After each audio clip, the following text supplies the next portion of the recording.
Breaking news, everyone. James Harden. Yes, the James Harden was traded to the 76ers for Ben Simmons. The saga is finally over.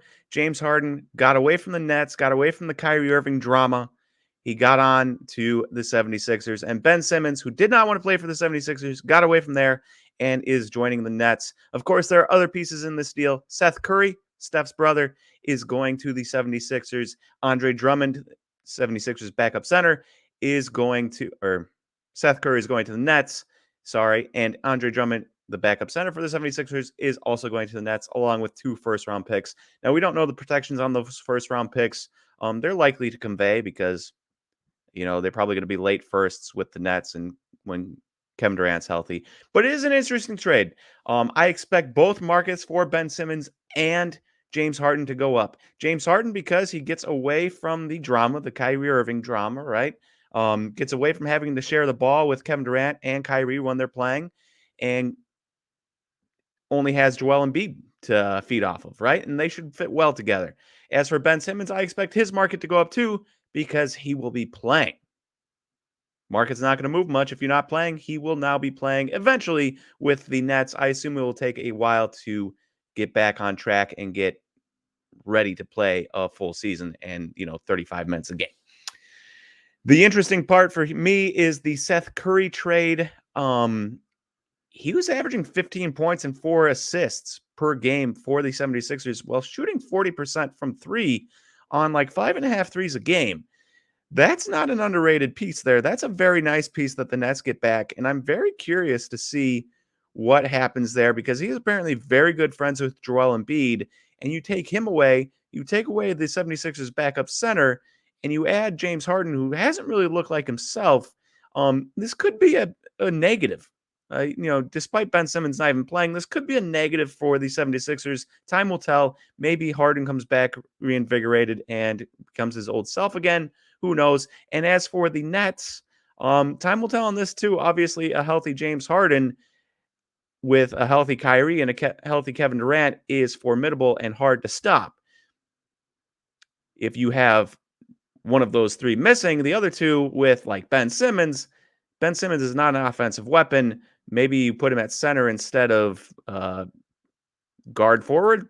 It could work. It could work. We'll see. We'll see about that. But I don't really know if this makes either team better currently. Time will tell. But major news coming out of the NBA, amongst other trades, as the trade deadline is fast approaching. Now on to the rest of the episode.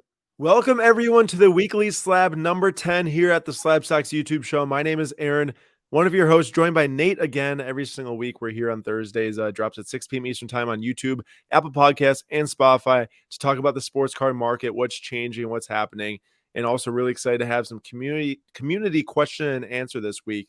But we're going to start with some NBA trade deadline updates along with the market and how it's moving. Nate grabbed some great stats for us, and then we will move into towards the end covering our Flip Quest 2022, and then also who's hot, who's not, of course. And there might be a little SlabStox FC episode at the end too, if you all are lucky. So, Nate, thanks again for joining. You ready to jump in and talk about the NBA trade deadline? Yeah, let's talk about some NBA trade deadline. Now, if you know anything about me, there are a few days a year that I love, specifically 2.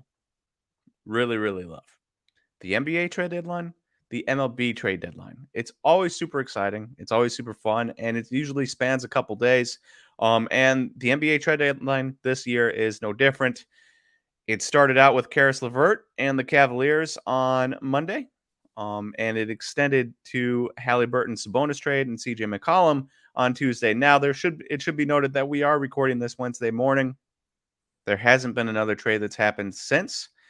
You're going to be listening to this on Thursday night. If you listen to it right away, or Friday morning, or Saturday, whatever, just know that we won't know the trades that have happened since then. If there was a major trade that happens, maybe we'll have a real quick, like 5-minute emergency podcast we'll throw right into here. But for right now, this is all we know that has happened. We're going to start with the bigger, more surprising trade to me, and that was the Halliburton for Domantas Sabonis trade. A little trivia for you, Aaron, before we start. Where is Domantas Sabonis from? I'm going to say that his dad is from somewhere like Serbia or something, but I'm going to say Domantas is born in America and he's American? He is. I was, every time you get a European flair to a name, I'm expecting him to be from Europe. And Domantas Sabonis is from Oregon. Played That at yeah. Gonzaga. I knew that, but I did not know that he was actually from Oregon. So that was interesting to learn in my research. But he got traded. And the deal was Tyrese Halliburton, Buddy Hield, and Tristan Thompson for Domantas Sabonis, Jeremy Lamb, Justin Holiday, Drew's brother, and a 2023 second round pick. So Halliburton, Hield, and Thompson go to the Pacers. Sabonis and the rest of the guys in the second round pick go to the Kings. Couple things to note here. Sabonis is only 25. A lot of people on Kings Twitter were freaking out because they're like, we got rid of the young guy, blah, blah, blah. Sabonis is still young. He's only 25. That is not old. But it is true. Halliburton is 21, and he's been pretty amazing, but we'll cover some interesting stats a little bit later on him. Just overall stats, Halliburton averaging 14.3 points a game, 7.4 assists, 3.9 rebounds, and 1.7 steals. All very nice stats for a 21-year-old. 4.2 win shares on the season, 2.6 box plus minus, and a value over replacement player of 2.0. Very solid player. As for Sabonis, he's at 19 points a game if we round up a little bit, 5 assists, 12 rebounds. So 19, 12, and 5 is very nice. 1 steal, a 6.4 win share, which is obviously better than Halliburton. 4.8 box plus minus, and 2.8 value over replacement player. So for Kings fans, you did get the better player in this deal. You really did. Sabonis is a significantly better player than Halliburton. But the issue for a lot of people is that they would have rather traded De'Aaron Fox. Now, De'Aaron Fox is having a nice year if you just look at points, 21.2. He's averaging 5.2 assists. He's averaging 3.8 rebounds and 1.2 steals. His rebounds is basically the same as Halliburton. His assists are lower. His three-point percentage is significantly lower. His overall field goal percentage is basically the same. Halliburton was 0.457 and Fox was 0.459. So essentially the same. But Fox's other stats, win shares 1.5 to Halliburton's 4.2, his box plus minus negative 1.5 to Halliburton's 2.6, and his value over replacement player 0.2 to Halliburton's 2.0. So I get why Kings fans wanted to trade Fox instead of Halliburton. Halliburton is kind of the more well-rounded player. He doesn't score as much. He does not score as much, but he has different abilities. He shoots better from 3. He's passing a little bit better this year. He's taller. He can defend more positions. He's actually a good defender. De'Aaron Fox is not a good defender. He doesn't have the speed. He doesn't have the speed De'Aaron Fox does. He doesn't have the ability to get to the rim like De'Aaron Fox does, but he does a lot of other things very nicely. And so I get where Kings fans, and I'm sure Aaron, you understand this too. You get where Kings fans are coming from, where it seems like Halliburton just does a little bit more and is younger than Fox, so they would have rather traded Fox for Sabonis, especially because you now have a defense where the point guard is De'Aaron Fox, poor defender, and Domantas Sabonis at center, poor defensive center. Question. Yeah. I was listening to some stuff just yesterday on TV and whatever about the trades. And I'm thinking that De'Aaron Fox doesn't get Sabonis based on contract stuff and age and the like. Like, I don't think that they would just be able to trade Fox for Sabonis straight up. No, unlikely. Unlikely. There's a reason why they could trade Halliburton for Sabonis. Like Halliburton's trade value was sky high. But if I'm the Kings and I'm deciding who to build around between Halliburton and Fox, and I want Sabonis, I'm doing my best to trade Fox for Sabonis. If that's Fox and a first round pick, okay. Now it should be mentioned that they did get off of Buddy Hield's contract here. That's really nice thing to have happen. So that probably detracts from the value a little bit of the package that the Pacers would get back. You're correct. Fox, it's very unlikely that Fox would be able to get Sabonis 1-for-1, or maybe even one and a first for Sabonis. But if you're the Kings, who would you rather have? Yeah, I mean, probably a younger guy that's more effective. I like Yeah. De'Aaron Fox a lot because he's so exciting to watch and he's super fast. But when it's like coming down to a team thing and what's gonna be better for the future, remember this was a point that Mojo Sports Cards made on Instagram. He's a huge Kings fan. Jay's a really nice guy, and he was talking about how small market teams need to draft really well and build from within.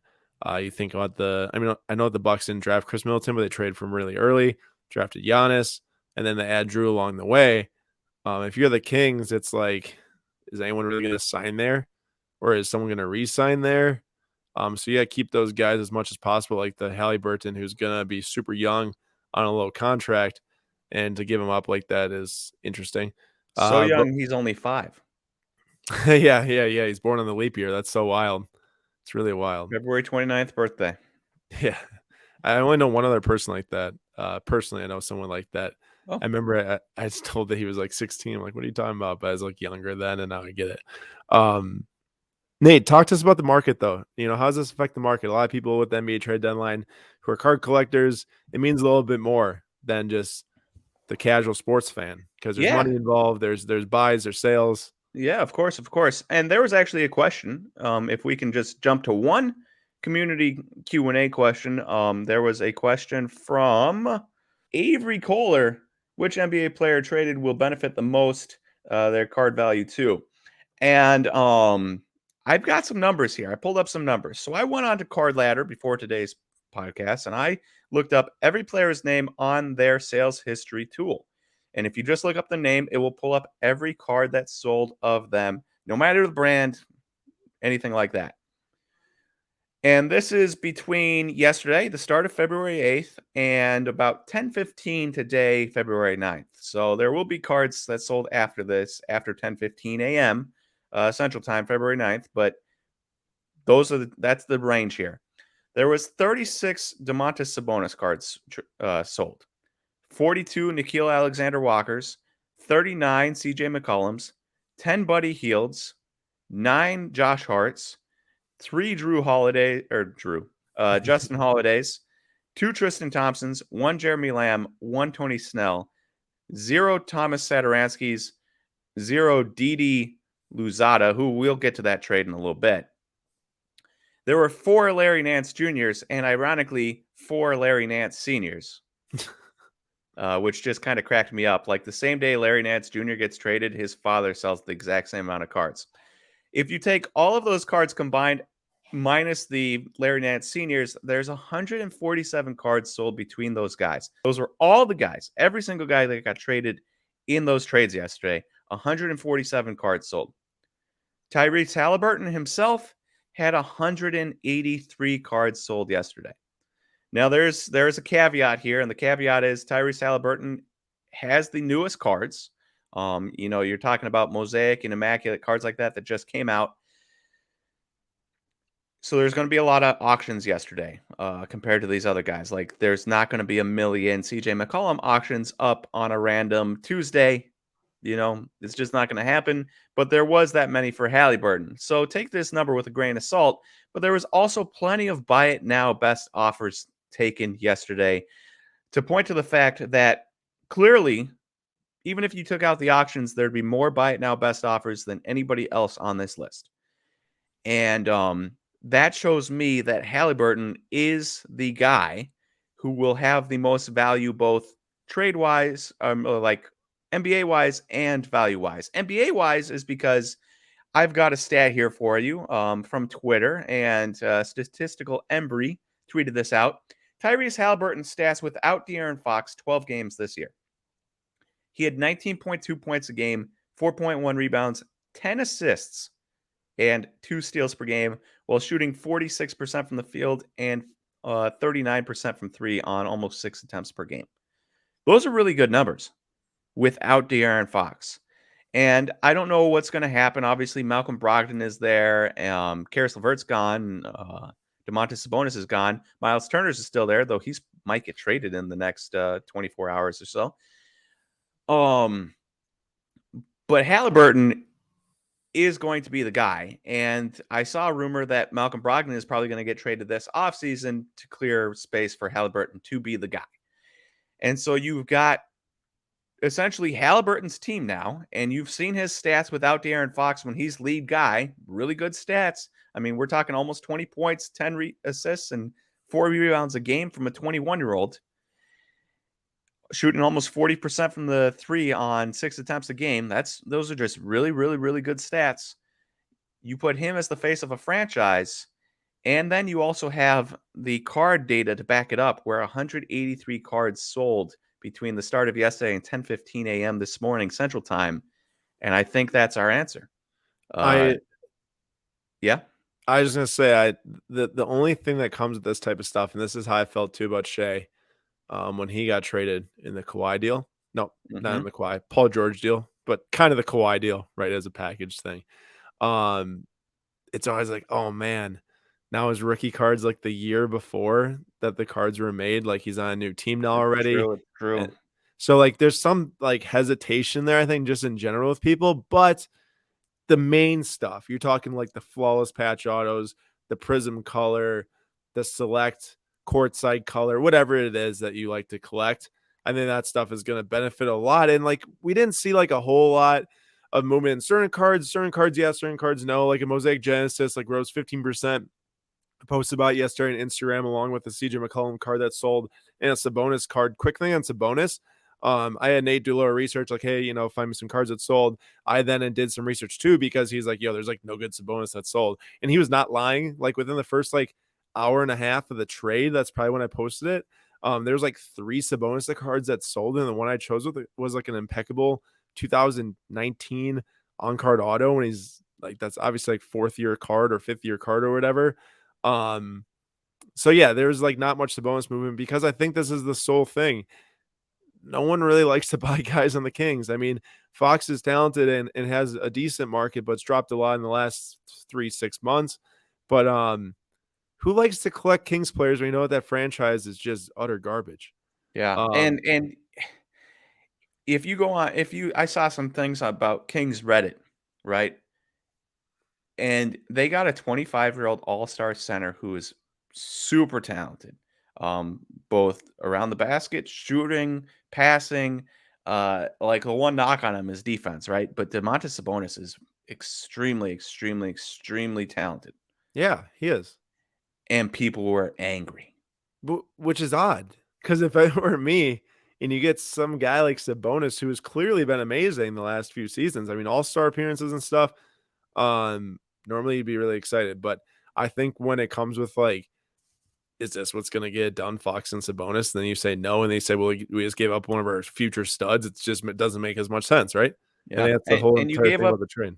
you gave up your best trade chip for Domantas Sabonis. And Domantas Sabonis is really nice, but that's like giving up your best trade chip for Chris Middleton. Like if that's what it takes to get over the hump, you do it. But if that's what it takes to try to make the playoffs, I don't think you do that. There's Like no way if they're even making the playoffs this year.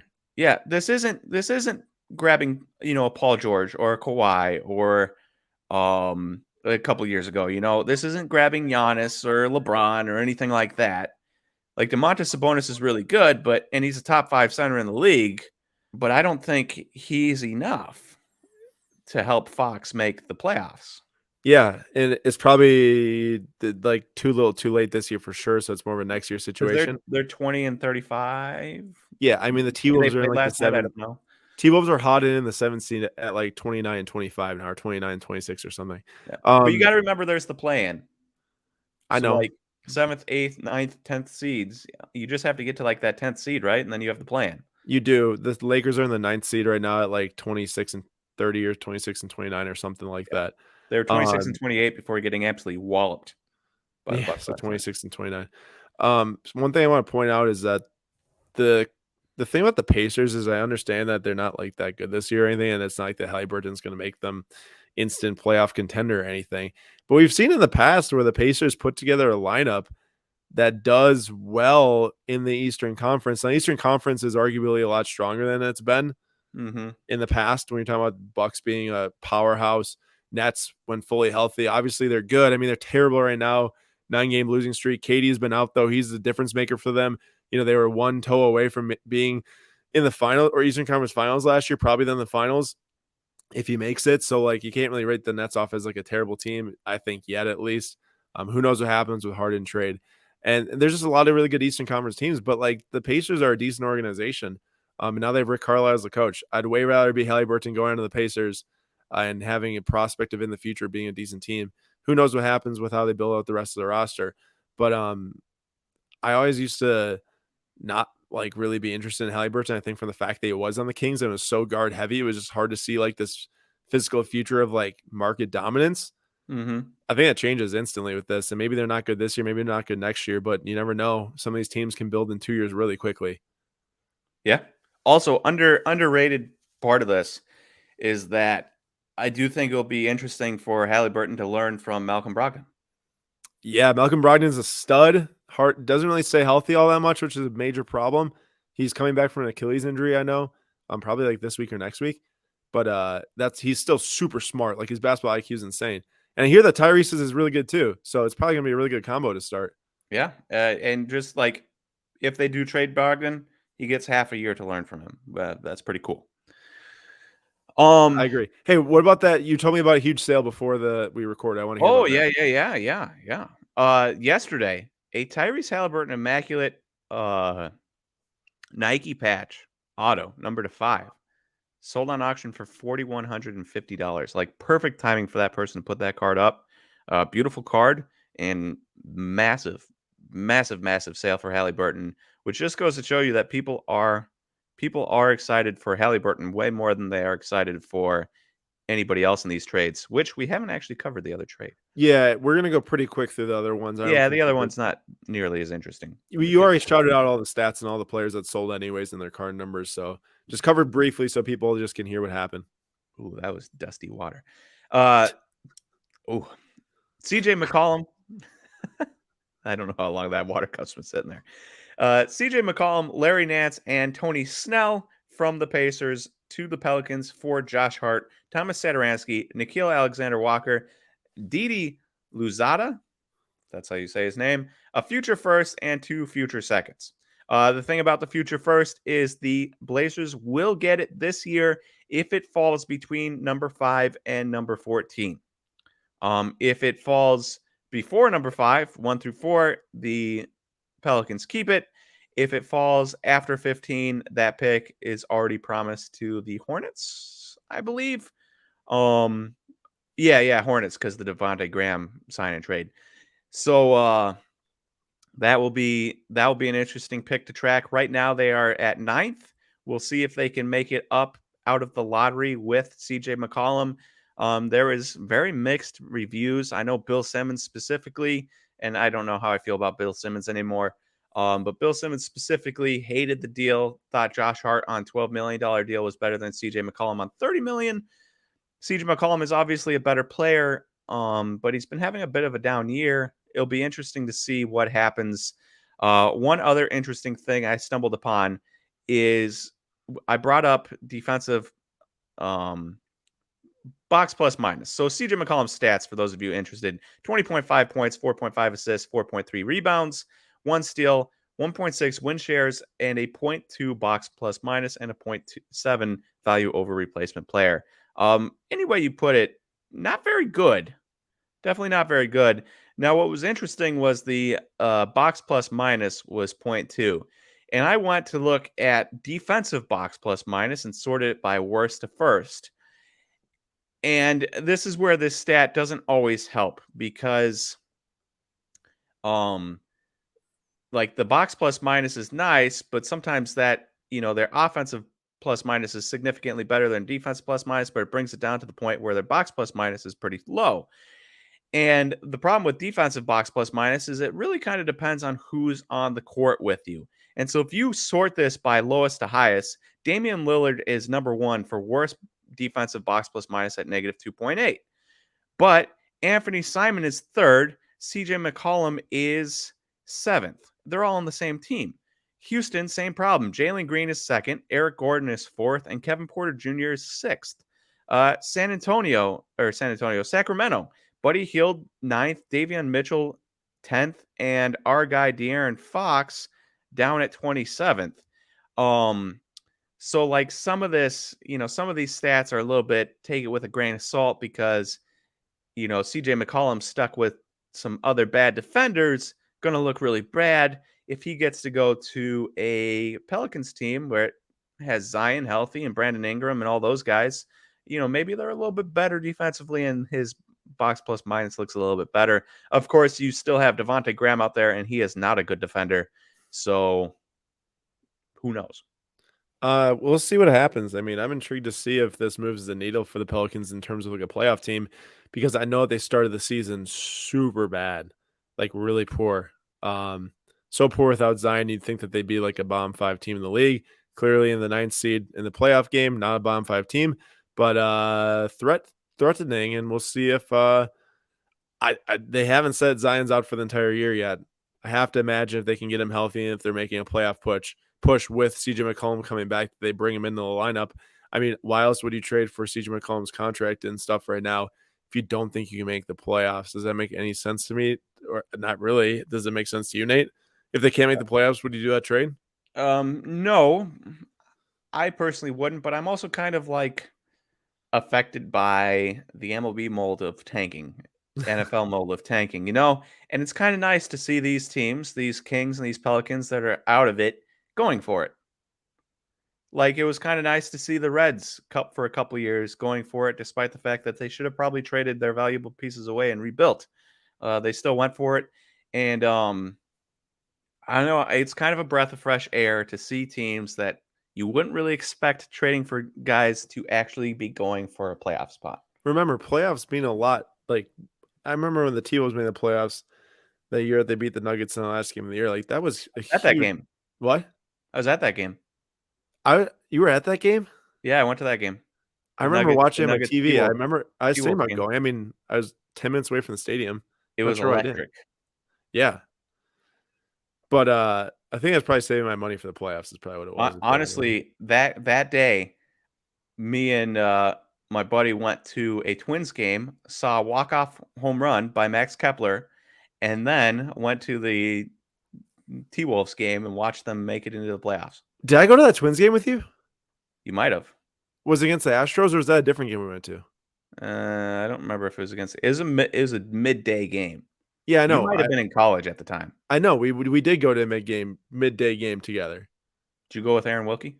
Yeah, I did, and that's why I was asking. I don't know how many times you did that spring. Well, I did it quite a few, so it's like I went to a number of midday games with him, probably like 4 or 5. Yeah, there's a chance that is a different one then. Either way, we digress and we move on. Yeah, we move on. I think that's probably enough trade talk for now. Unless we didn't miss anything, Nate, did we? No, I just the Halliburton and Sabonis deal, very interesting. The McCollum deal, interesting for a whole nother level in that the Pelicans, I don't know. I mean, Brandon Ingram, CJ McCollum, Devontae Graham, Zion gets healthy, and who's their center now? Jackson Hayes, somebody like that. Could work. It's interesting. I do like it from this. CJ McCollum's been in the playoffs. He's a vet. Everyone else on their team is really young. Go get that guy that's been there and done it. Could be useful. I agree. All right, we're gonna move on to some community Q&A, and we're gonna go through these pretty fast because we want to make sure we touch on a lot of people's questions. Because one other time we did this, we did one question and went for too long. So I'd like to hit a lot of these questions and just fly through them. So first one is actually from me for a specific reason. I've seen this question asked a lot, just around comments and stuff. I want to hit on this. I said, talk about how to find card shows in my area, because I think a lot of people, Nate, we talk a lot about card shows. Like, it's so important.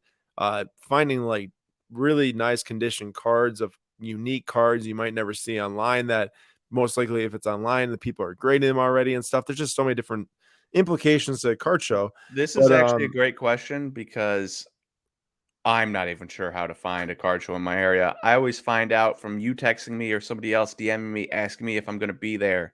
I'm like, "Oh, there's a card show." I had no Right. idea. So most card shows have like websites or Facebook pages. So you first need to find out when the card show is and where. And once you actually do find the card show, generally it's just updated through that website. So you know to go back every month. Because normally local card shows are held monthly. There's always an Oak Creek, Wisconsin show every month. When I lived in Minnesota, and there still is right now, there's always a Bloomington show every month. You just gotta look up your area, look up card shows in yada yada yada and find them.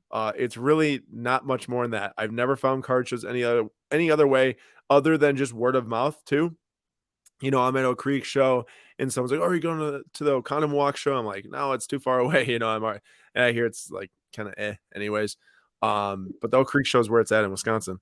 So that's my best recommendation. There's no special formula. It's just do some Googling, I suppose, and then find out. But make sure to bookmark that page because it really is. Check back and see when it is this month. Otherwise, you'll miss the date and it'll be gone. Next one. What are the best moves to make to invest in Formula One?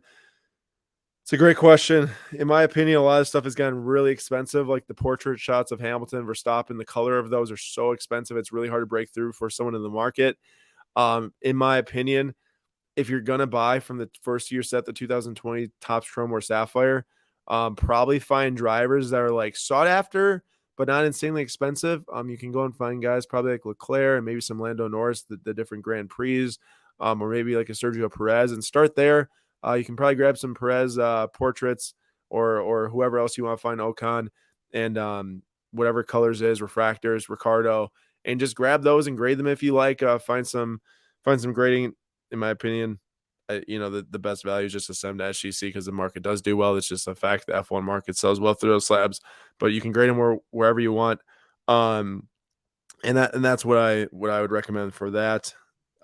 Someone asked who won the Kings Pacers trade, both on court and in the card market. Refer to the last 25 minutes of the video for that one. Nate did some great research for that. I should have been saying who these people are when they're asking them because I think that's nice to give shout outs to the community. I'll have the questions up on the screen as they're asked. So for the first few, and you can refer to that. And then PNB card breaks. When will the hobby stop buying Panini and Topps products because Fanatics is taking over? I'm going to say they're not. Nate, you can give your take, but I can't see the hobby just denying cards for the next 3 years because Fanatics is going to take over. And keep in mind, when Fanatics does, you're going to see the top brands coming out for basketball, for football eventually. For baseball, just continue. So it's not like that Topps shouldn't be bought. Now, Panini, I can understand a little, but I can guarantee that Topps was bought up until they lost their license in both basketball and football. But they did make less of it the last year of 2009 Topps hobby for basketball, but that's not going to be the case now because there's so much demand. Nate, what's your thoughts on that. I mean, yeah, there's not going to be any stop on Topps. Obviously, we know that. Now, Panini is interesting because there's a lot of people that have come into the hobby who are going to love Panini Prism and stuff like that. Now, the secondary stuff, Court Kings, Spectra, like I could see that stuff disappearing rather quickly and people just not caring. Yeah. But like I could see Prism being a strong market for years and years and years, and people wanting, Prism cards, as opposed to like if somebody had an option between a gold out of 50, first year Topps Chrome Giannis from 2026, or a orange 2015 Giannis, or maybe not a first year Topps Chrome, but a second or third year. Let's say that. I could see a lot of people still going after that Prism card, Oh, yeah, for sure. For sure. Another thing that I point out here with the whole Panini thing is I'm really intrigued to see what Fanatics is going to do when it comes to developing high-end sets. I think there's no question or there's no hiding that Topps hasn't made a very quality high-end set for baseball. Sure, you have Dynasty. I think Dynasty cards are cool. Do people get jacked up about Dynasty patch autos like they do for National Treasures or Flawless? No, not at all. And we'll see what and I like Dynasty. Don't get me wrong. I have Dynasty cards. Bowman Chrome's obviously the highest end for baseball, but they're gonna have to do something for basketball and football when it comes out to mirror the national treasures in the flawless. And I thought it was going to be exquisite. I mean, obviously they haven't made a move in upper deck yet, and who even knows if they can or if they will. But if it is exquisite, that'd be awesome to me. Because That's that's an interesting point. What if they just do Topps Dynasty for everything? What if I mean, that's I'll the tell you this new much: if they do Topps Dynasty for basketball, and they actually are going to run with like that is their high end set. The issue is the one card per box. I think. I mean, obviously with NT, it's like, man, we're looking for the rookie patch autos, but at the same time, as feel like Well, there's no saying that the guys at Fanatics are going to be like, "Oh, Topps Dynasty was done this way, so we're just going to keep doing it this way." no, I agree with you. I'm just saying as it is done right now. Yeah. But if they do make it for basketball, it might bring great strength to the early Topps Dynasty baseball cards. Mm-hmm. We'll see. It's more like a Panini 1-in-1 though, the one card deal. That's what's Yeah. closer to. Well, it's actually 2 in there.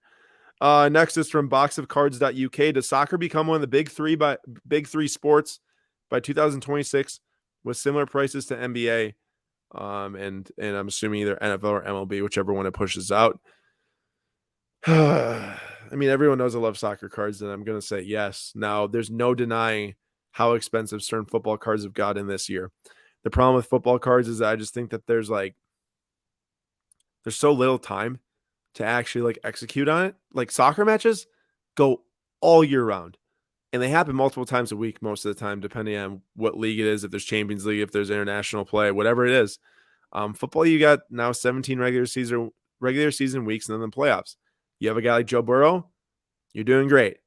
You got a lot of the other marketplace, not so great. It's like we saw some amazing trends this year in football cards, and the market overall, just based on all the high selling cards, is growing.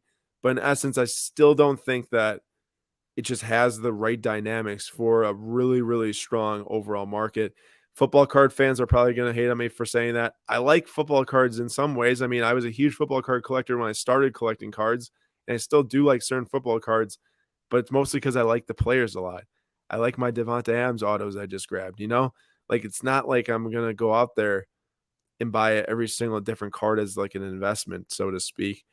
Also, I think it just prices a lot of people out when it is such a small segment that does well. But there's no saying you can't make money on the Jonathan Taylors when they're cheap, or the Cooper Cups, and those two are obviously the best in the game at those positions this past year, at least statistical wise. I'd argue Jonathan Taylor talent wise, but I'm a huge homer if you're going to listen, because Devonta Adams I still think is more talented than Cooper Cup, but that's fine. People can give me crap for that too. Ooh, I do have a question on that. Just a real brief side note here, Yeah, Nate. because you said talented, and Oh, you're saying Giannis and AD? last night Oh god, the announcers, the halftime, Shaq, D Wade, saying that Anthony Davis is more talented than Giannis. And I felt instantly guilty because this reminded me of when we would say Aaron Rodgers more talented than Tom Brady, because we can't refute the championships, we can't refute the winning. So we're like, well, we got to get something on Tom Brady. Aaron Rodgers more talented. And so that's what is happening like right now with Anthony Davis and Giannis. Giannis is winning and he's better, but Anthony Davis is more talented. What does that mean? What does that mean? Is Anthony Davis more talented on defense? No. No. Is he a more talented passer? No. Is he a more talented ball handler? Definitely not. Is he a more talented post scorer? Not anymore for sure. Yeah. He's not bigger, he's not faster, he's not stronger. So talent really comes down to he can shoot, and yet I bet Giannis has a better three-point shooting percentage than him this year. Now, He this is a does. really fluky year for Anthony Davis shooting-wise, but it essentially comes down to, I think sometimes talent comes down to, do you like watching their game better? And some people would say, oh, because of how Anthony Davis shoots, I like watching his game better than Giannis. And therefore, Anthony Davis is somehow more talented, despite the fact that you can go through and you cannot argue about this. Giannis is the better passer. He is the better defender. He is the better ball handler. He is the better interior scorer. So therefore, the only thing Anthony Davis could potentially be more talented in is a shooter. Which he's not right now. And so it's like more talented. He's not. He's not more talented. And then you go to like the Aaron Rodgers and um Tom Brady. Maybe you just like how Aaron Rodgers does it more because he runs around in the pocket and he, slings the ball on the run. I mean, maybe that's talent, I guess, but he's not winning more than Tom Brady, so why should anybody care? Yeah, It's a kind of a cop out. And so I'm going to stop you before you say Devontae Adams more talented than Cooper Kupp, who had more yards, who had more touchdowns. that's fair. I mean, I think we know that numbers don't tell the full story all the time, but they also do tell a story a lot of the time, like when they're drastically different. Right. Um, I mean, I understand. I get it because I'm actually like the same way with you. It's like I'm arguing against what D Wade and Shaq was saying last night because I love Giannis, but then I'll say Adams more talented than Cooper Kupp. I get it. So I'm going to look at the stats from last night, and I'm just going to sound like a moron for saying the whole Devontae Adams thing. That's fine. I'm just super biased. I'm a huge Packer fan. Um, Well, that's why I was stopping you because I was like, oh man, I felt guilty, legitimately guilty about ever using the talent argument for Aaron Rodgers because it's a bogus argument that nobody can really quantify. Yeah, well, let's look at this. Okay, so the whole thing with last night and the Shaq and the D Wade thing. Shaq didn't really say that AD was more talented than Giannis. He asked D Wade, and then he didn't give his own opinion. D Wade said that AD is more talented than Giannis because I think that there's just this connotation that Anthony Davis was supposed to be the best player in the game after LeBron, like Yeah, he's years the number back, one pick. and he never ended up being it. So here's the deal: is that when they say that Giannis is a harder worker than AD, it's not even close. First of all, but that doesn't mean that Giannis is more talented. They're trying to say that you can be one but not the other. So I'm looking at the stats from last night. I understand last night was just like an absolute destroying of the Lakers, but it's only destroying because the Lakers don't play defense and don't try and they're garbage. Giannis, and also because the Bucks are actually really good. Giannis scored 44 points, 14 rebounds, 8 assists, 2 blocks, a steal, 0 turnovers on 17 of 20 shooting from the field, 2 for 2 from 3, and 8 for 13 from the free throw line.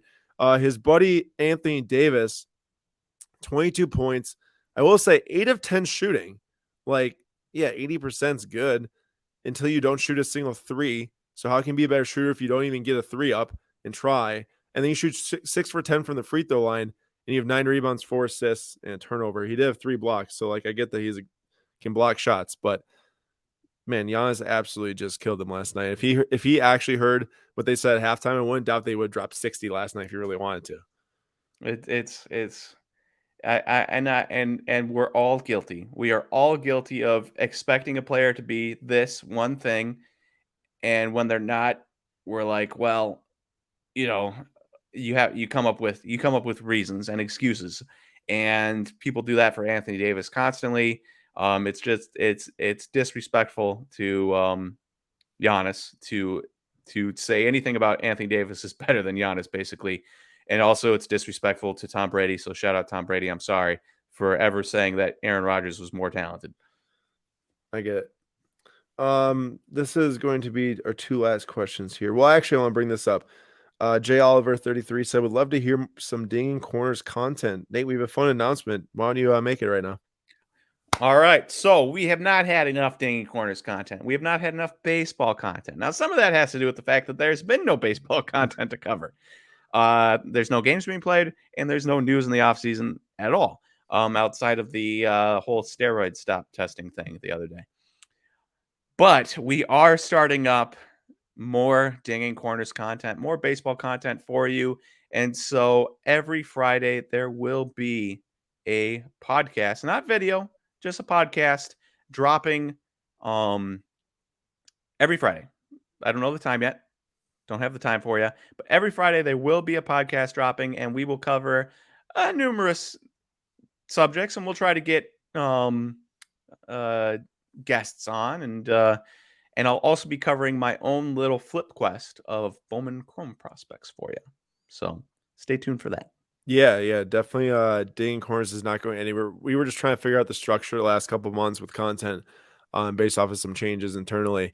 And Digging Corners every Friday, like Nate said, Spotify and Apple Podcasts. So if you are a huge baseball fan, you missed Nate's like weekly Digging Corners. It's coming back, just not on YouTube, but make sure to tune into the Apple Podcast or Spotify stream of that audio, and also Dinging Corners on Instagram is going to be covering some more stuff too. Nate's actually supposed to have a Dinging Corners post out today on the Instagram page, so Nate's going to do that, right, Nate? Mm-hmm. Perfect. Mm-hmm. All right. Last question here is from Sports Cards PNW. Would you rather have a PSA 8 of a serial number say to 10, PSA 9 out of 99, or PSA 10 out of 299? Same player. Can you repeat that? Yes. Would you rather have a PSA 8 of a serial number say to 10, so like a gold out of 10 or Okay. something, PSA 9 out of 99, let's say like a blue ice, or PSA 10 out of 299 like a red from Prism? Same player. It's not even close for me. It's gold. It's out of 10 PSA 8. You take the And out of 10. I think you could have made this a little bit closer. Let's say like gold out of 10, Mojo PSA 9 or Mojo PSA 10, something like that. But it's got to be the scarcity. And I think more and more, if your card's near mint plus, so near mint is an 8, PSA 9 is a mint, PSA 10 is a gem mint, anywhere in that range, you got to go with the rarity always, in my mind. All right, let me ask you this question. Yes, sir. PSA 8 gold out of 10. Yep. A PSA 9 like blue shimmer out of 8 from like 2018. Say we're talking Luca. So Luca gold out of 10, PSA 8. A PSA 9 blue shimmer out of 8. That's not like a gold. It's not a black gold, but it's still interesting. Or 7 or whatever it was numbered out of. Or a PSA 10 of a Mojo out of 25. Still gold. It's not even close. Okay. It's not even close. There's 3 different types of shimmers in 2018. There's red, blue, light blue, and blue. Oh, I understand. I was just trying to get something that was lower numbered, better grade. Yeah. But you what about you? I mean, well, okay, let's go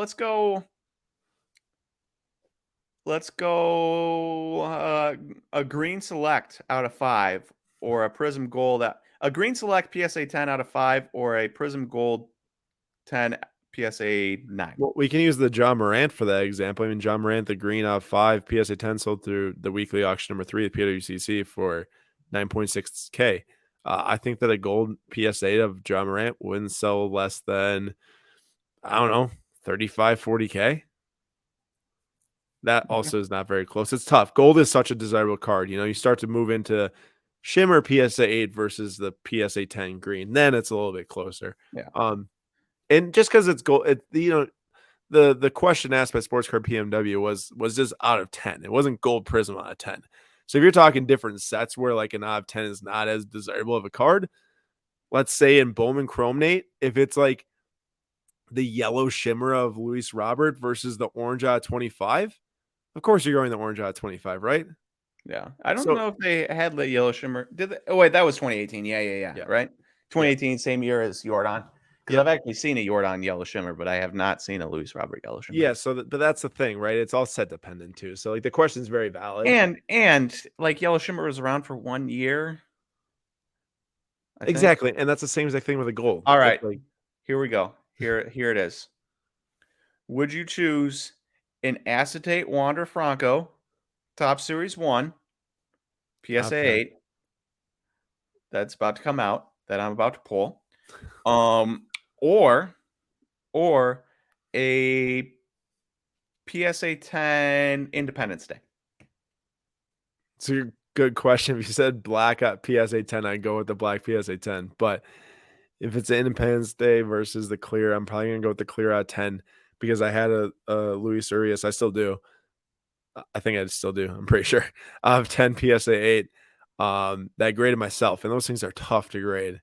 So by nature, PSA 8's not like that bad. How low do we have to get? How low do we have to get on a grade before you take the Independence Day? If it's a 7, I'm taking the Independence Day.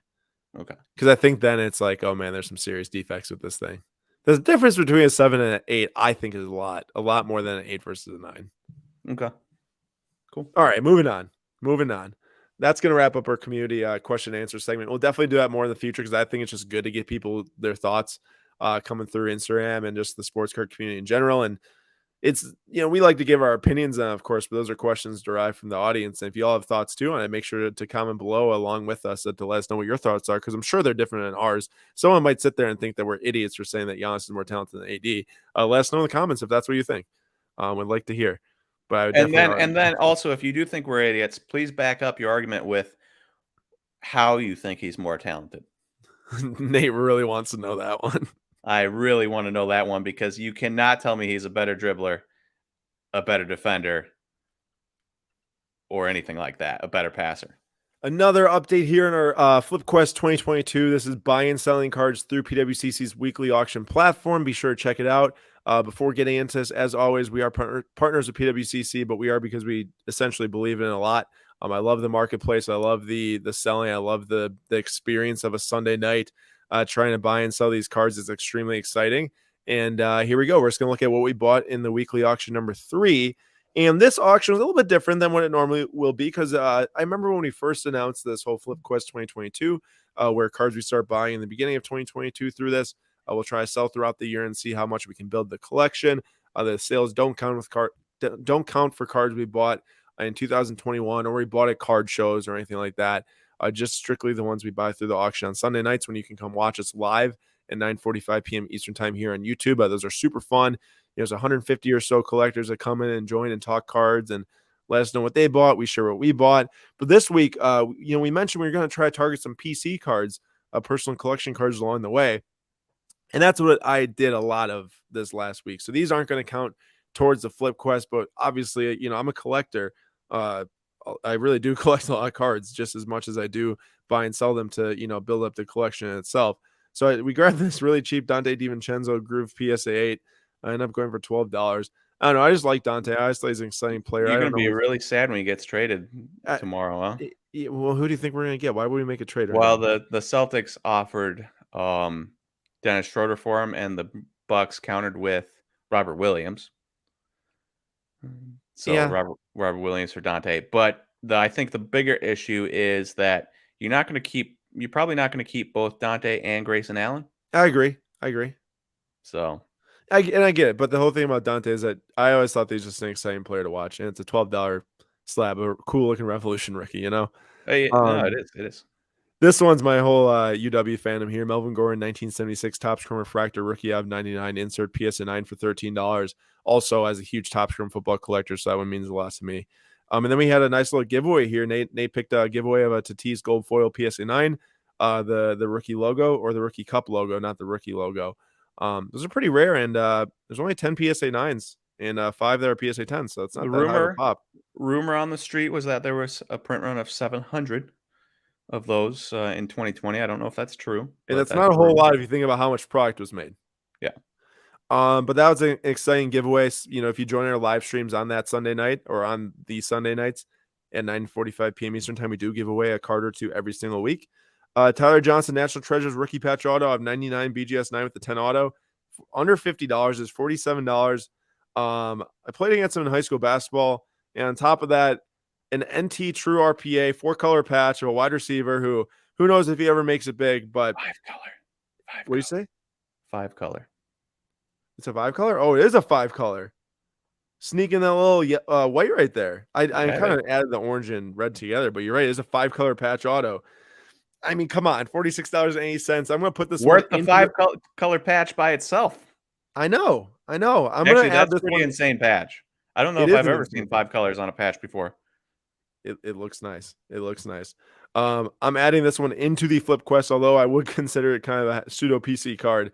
I think that if he ever has just a couple good weeks next year, maybe they trade for Kyler Murray. That's a whole nother discussion we can have another week. You never know. Sells for $100, $150. Who knows? It's a high caliber card.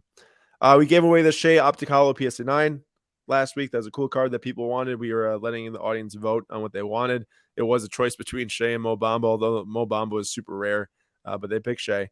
And then this is the other card that's added to the Flip Quest 2022 from weekly auction number 3. And I love this card. It is a Finest Flashbacks Vlad Guerrero Jr. on-card auto number 25 PSA 10. It's a pop 1. People love these cards because they're like, remakes of the 93 Finest set. I think it's beautiful. I think it'll be nice to probably try to sell that one, Nate, either right around the start of the season or maybe around the All-Star break if Vlad is cementing himself as the best AL hitter again, Mm-hmm. Great card. I feel like the price was pretty fair too for a PSA 10 on-card auto, given that Raw sold for like $280. Seemed like a good buy. And then that was our first high-level baseball card too. So shout out Nate, shout out Dinging Corners. Woo! And then I've got a Sidney Crosby Jambalaya. This is the EX from Ultra or Ultra EX. Super rare card. There's only like 6 of these things graded by PSA from 2009. It's a BGS 9 I got for $13.50, but this one's going to my hockey PC. But I really wanted it, but I didn't really see it part of Flip Quest 2022, which is why I grabbed it for my own personal collection. But that's what we had last week. And on top of that, we did have a couple of cards that sold, but they were like some Pokemon cards. And they weren't part of Flip Quest 2022, but they did sell decently well. The Rashford Cyrillic PSA 9 sold for like 132. But more importantly, we have weekly auction number 4 coming up this week, and that is on Super Bowl Sunday. So it'll be interesting. It'll be interesting to say the least. What the demand is and how many people are going to be saying they're bidding. We will see. We will be live. We definitely will have the game on ourselves, watching the game as we bid on this. So we'll see what happens. It is the big game. Our live stream does start 9:45 p.m. Eastern time. But what I am most intrigued with about weekly auction number 4 is that this NTRPA of Burrow PSA 9 with a 10 auto is ending the night of the Super Bowl. And it's already at 55 grand. Nate, if they win the Super Bowl, what happens to this card? The night of. I mean, we will probably know if they're going to be winning by the time that this auction is ending. Oh man, that is a perfect. Of course, they planned this. They planned this, right?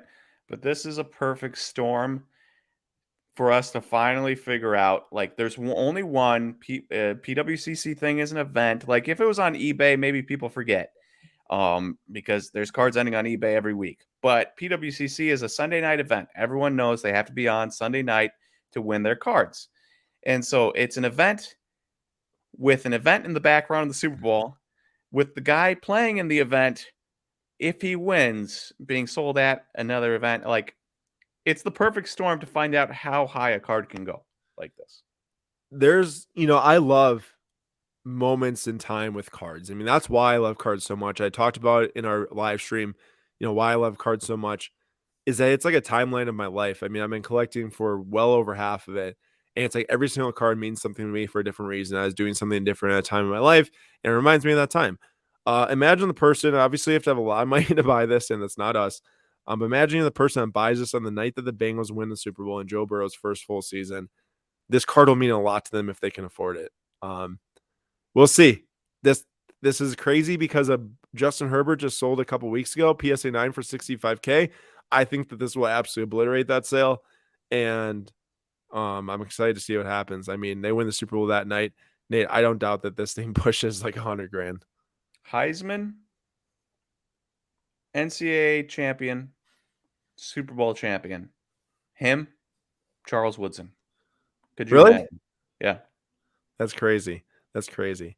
And then to finish off this Flip Quest 2022 mini segment here, in the weekly slab number 10, we are just going to comment on a card each that we are really excited for ending. Nate, do I have to scroll past the top 4 for you to talk? Yeah.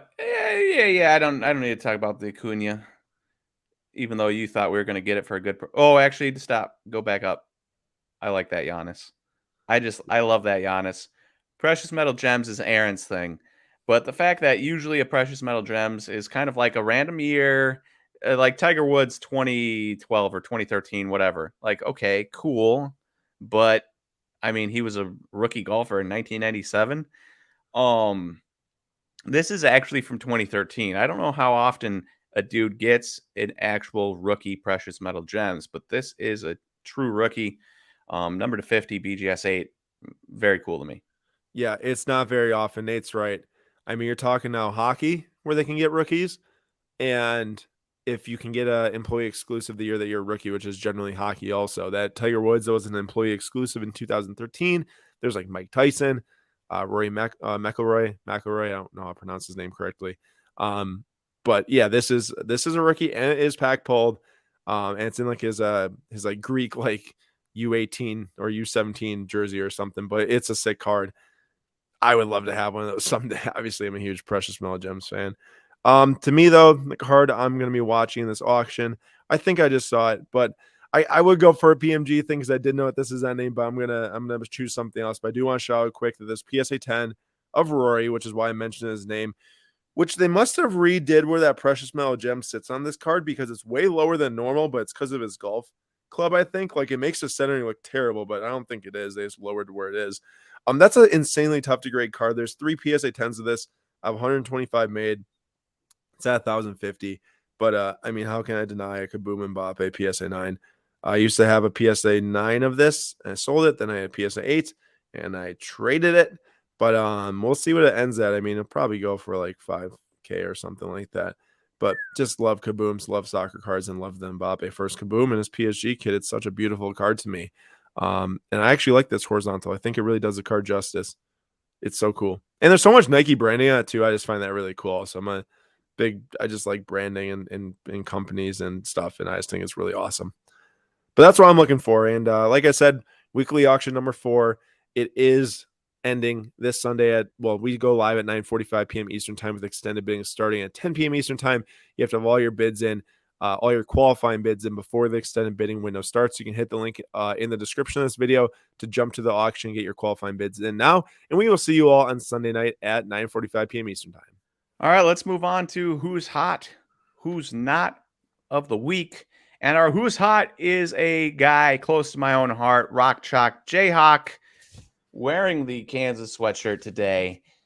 And that is Joel Embiid, the 5-star recruit that was significantly worse of a prospect than Andrew Wiggins in 2013, and yet is now significantly better of an NBA player. Joel Embiid, so incredible, so incredible. And his 76ers are doing well now, despite the whole Ben Simmons thing saga and paying a ton of money to guys like Tobias Harris and those guys. Embiid is a MVP candidate this year. He's currently averaging 29.3 points a game, 10.9 rebounds, and 4.4 assists out of a 7-1 guy. That's pretty incredible, shooting threes also. And his team, they started out slowly, but they are now only 2 games back of the Heat in the Eastern Conference. Pretty incredible. Now, obviously, the Eastern Conference has their own thing. The Bucks don't seem like they could care less about trying against teams like the Hornets and then come out and slaughter the Warriors and the Lakers. So, like, you're going to get teams like that are just like, we do not care about the regular season. We just need to make it to the postseason.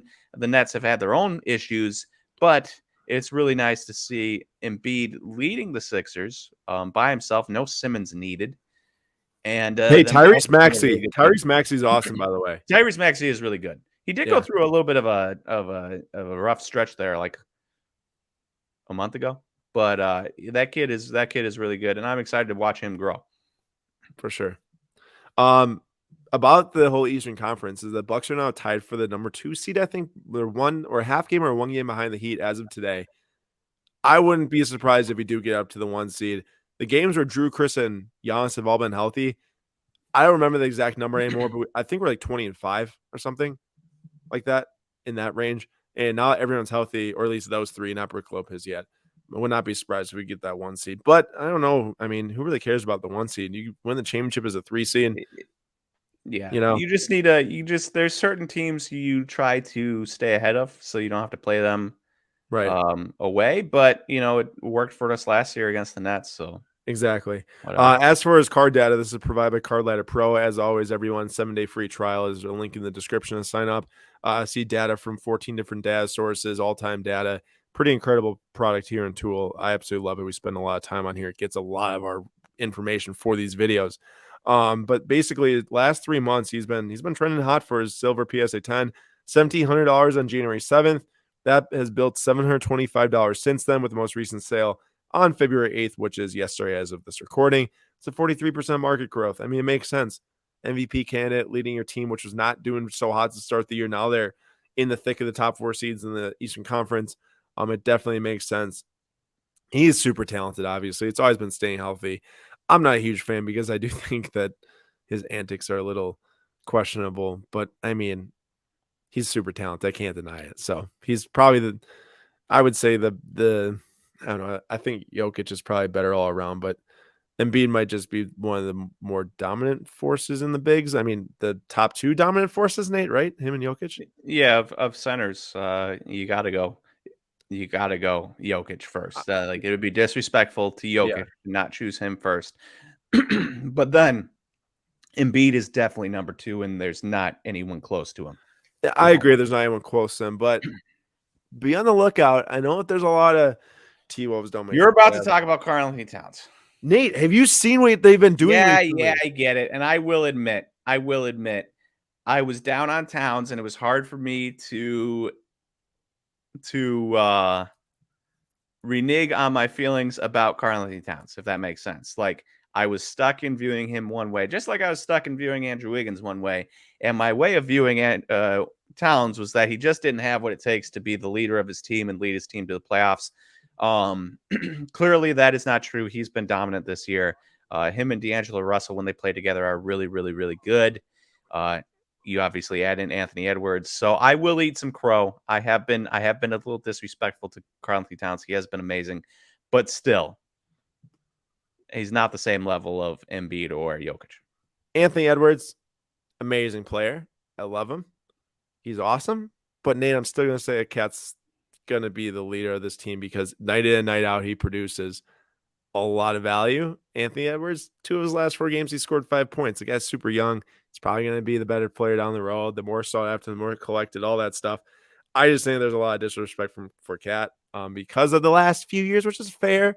They make the playoffs, but he is here. I don't know if it's what he went through and he's just, now like, man, I'm just going to do whatever it takes. I don't know, but he's awesome and I love him. So I guess for me, just one last statement.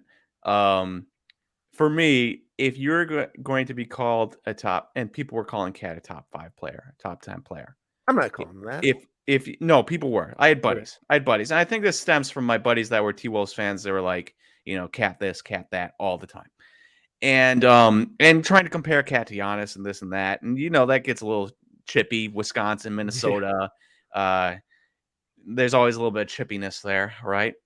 And so for me, it was like, if you're a top 10 player in the league, proclaimed, or a top 15 player, or whatever it might be, you have to lead your team to the playoffs.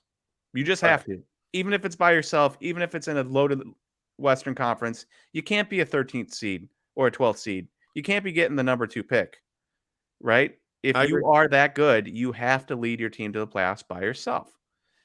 And obviously it's hard. It's hard to lead teams to playoffs by themselves, but you watched Giannis kind of do that without now Eastern Conference, Western Conference, different thing. But like Chris is really good, but like it was Giannis's team and the Cats and the Anthony Davises of the world weren't doing that. And so that's where it came from. But Anthony Davis is really, he's Anthony Davis. Cat is really good this year, and he is leading his team to the playoffs, and props to him. Got you. All right, on to our what's not. Our who's not of the week is James Harden. So James Harden has obviously been in the news. The the Nets. The Nets have been looking to trade him potentially to the 76ers for Ben Simmons. Interesting trade in that I don't really know why the 76ers would give up anything of value. He's probably not going to take I think he has a player option next year. Maybe won't accept it. And then Daryl Morey could just sign him anyways. So that will be interesting to see if they end up trading Ben Simmons for him. I guess if you've got Embiid having a dominant year, you want to give him whatever he can to win a championship this year. That makes sense. But Harden might get traded, might not. We'll see. He's been out for a little bit with probably quote unquote injuries. When teams are looking to trade guys and they don't want him to get actually injured, all of a sudden they come up with little nagging injuries. Yeah, they held him out last night. Yeah. And the Nets have, we just talked about it. The Nets have been cold. They've been losing a ton of games in a row. Kevin Durant's obviously out. Harden is out. Kyrie not playing at home still, correct? Just playing on the road. Yep. So, I mean, I think this chart is actually going to get worse. It's a 24% drop in the last 3 months. This is for his 2009 tops base PSA 9. It's around $234 card right now. It was 310 on November 10th when they were actually like playing pretty decently, and now it's only 234. I mean, I feel like that this thing's going to probably drop another $75 from here unless he does get traded, but they keep losing and he's not adding to their winning. Even if he's injured or not playing or whatever, I don't understand why his value is even this high right now. Well, there's definite chance that he gets traded. Yeah, I agree. I agree there is. And this card could be a great buy. It could if it works out where he goes next. Harden and Embiid duo would be so interesting because of their personalities. I have no idea how that'd work out. Two of my, I'd say, least favorite NBA players on the same team. I don't know what happened, but it could be a good buy. It could also not be. Who knows? It's up to the beholder, I guess. I wouldn't buy the card personally. Nah, me neither. Too much risk. Yeah, Other guys. I agree. I agree for sure. All right, now we throw it over to Zach for some SlabStox FC coverage on the Champions League coming up. What is up, everybody? It's Zach from at Premier Soccer Investing coming at you with yet another SlabStox FC YouTube video. Let's get into it. The Champions League is back next week, and the first match I'm going to preview is Inter Milan versus Liverpool. So Inter obviously lost Conti in the summer, but they've still been doing well in their league. Liverpool is the only team who can really give City the run for their money in the Premier League title race. And this is going to be an interesting one. Liverpool's two best players have been away on international duty playing in AFCON for the last month in Sadio Mane and Mohamed Salah, and they both reached deep into the tournament. So you have to wonder what their legs and their fitness levels will be at going into this match. And as for Inter, they're going to be missing out slightly on their home advantage they normally get in the San Siro, as full capacity is still not allowed for Italian league games. Liverpool is definitely going to be favored in this one. They're a team that knows how to win in the Champions League. As shown, they've been to a final, won a Champions League under Klopp, and this team, they know how to win. And I think with the overall attacking quality that they have, they're going to be able to do so again. And one player I would really like to highlight in this matchup card-wise is Sadio Mane. So Mane just won the African Cup of Nations with Senegal. His card prices really haven't reflected that, though. Is that a matter of the African Cup of Nations not being a highly valued tournament in terms of the card space? Probably, as what really matters is the league, Champions League, World Cups, and then for American players, World Cup qualifying has a big impact on their card prices too. So, and the Euros. But outside of that, other tournaments don't really affect the card prices.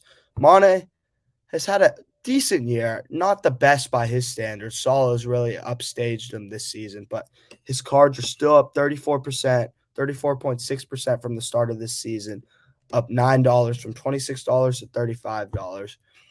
And he's a player who can really take off if Liverpool perform well and if he's scoring goals, but he doesn't matter in the card space necessarily unless he's really scoring goals in big moments for Liverpool, which he's been shown to do previously in his career. Coming back from international duty with Senegal, Mane should be in excellent form, just led them to a title, and I really expect him to kick on here, and we're going to see, but I think that high price of $43 will be eclipsed when it comes to him, as long as Liverpool advances, and B, he performs, which I think both will happen in this matchup. Moving on to the next one. This one, I think, will be a really fun one. Lots of goals. You have RB Salzburg versus Bayern Munich, both highly attacking teams. I could see like 4-2 wins across both legs for Bayern. Salzburg will score goals. The problem is they can't defend at the level you need to defend at to play a team like Bayern Munich with the stars that they have. However, Salzburg has a major, major prospect in the card space and especially in the American soccer space in Brendan Aronson. And that's who I would like to focus on today. So we're going to be looking at his 2020 tops now, PSA 10. It's really his first card. It's true rookie. And we're looking at this card using the Card Ladder sales history feature. So in October, coming off the backs of a good start to the season, good performance with the U.S., his card was doing about $140. However, he has really kicked on since, was this an object of huge speculation during the January transfer window, with Leeds United submitting bids of 15 and then 20 million euros from that Salzburg decline. His card prices have really started to reflect that, with going up to $240 in December, back down to $190, and then all the way up to $275 most recently.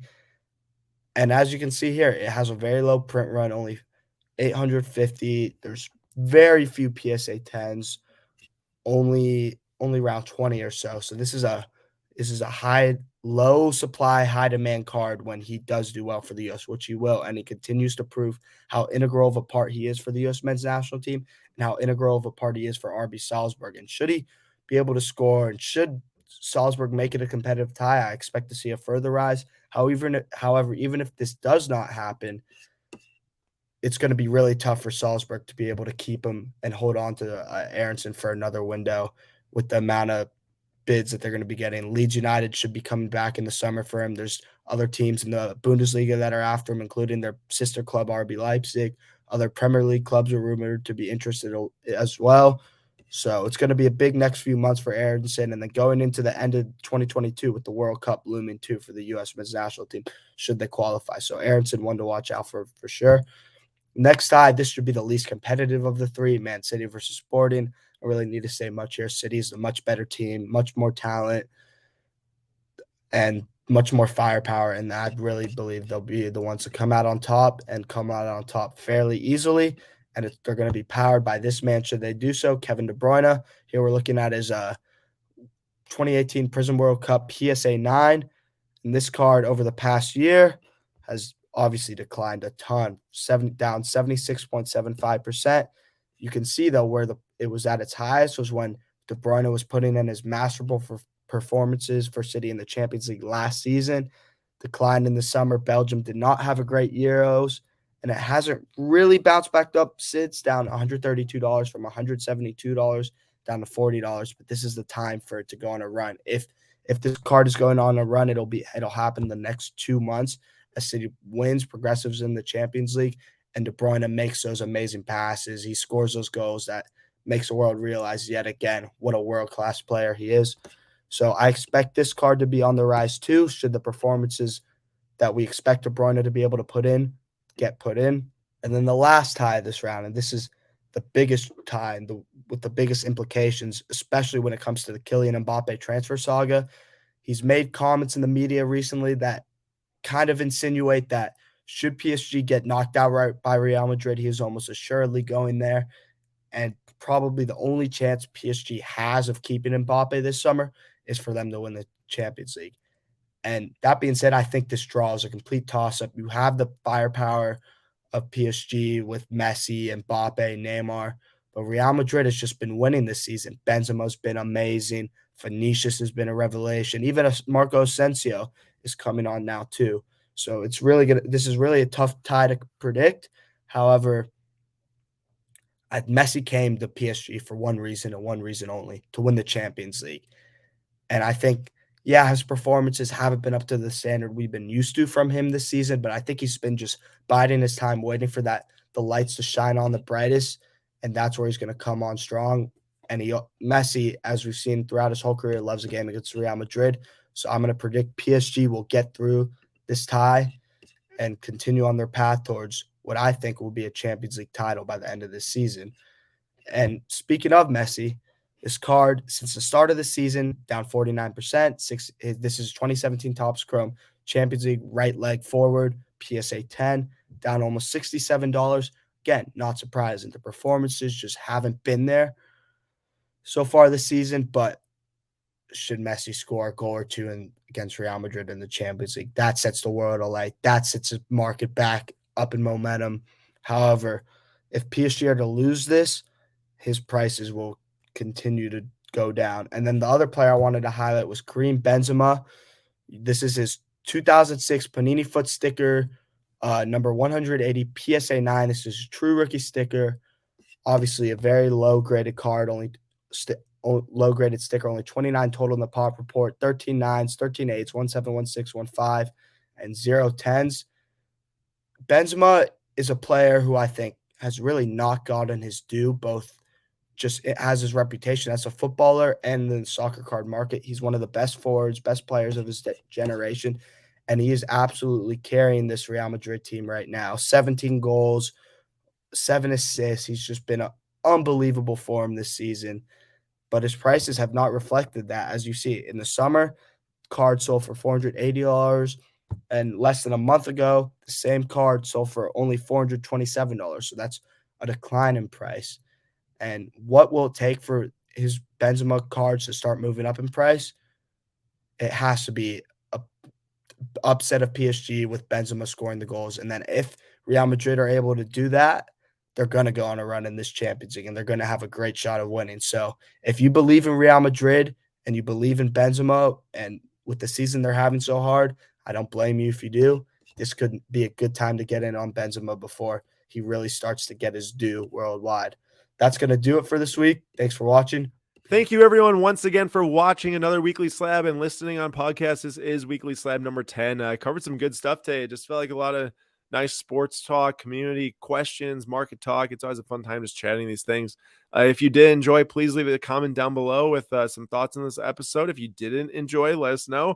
Leave a comment with some thoughts on this episode. I'm sure we gave a lot of takes that not everyone agreed with in this thing, but that's okay. Oh, yeah. I mean, that's why it's fun.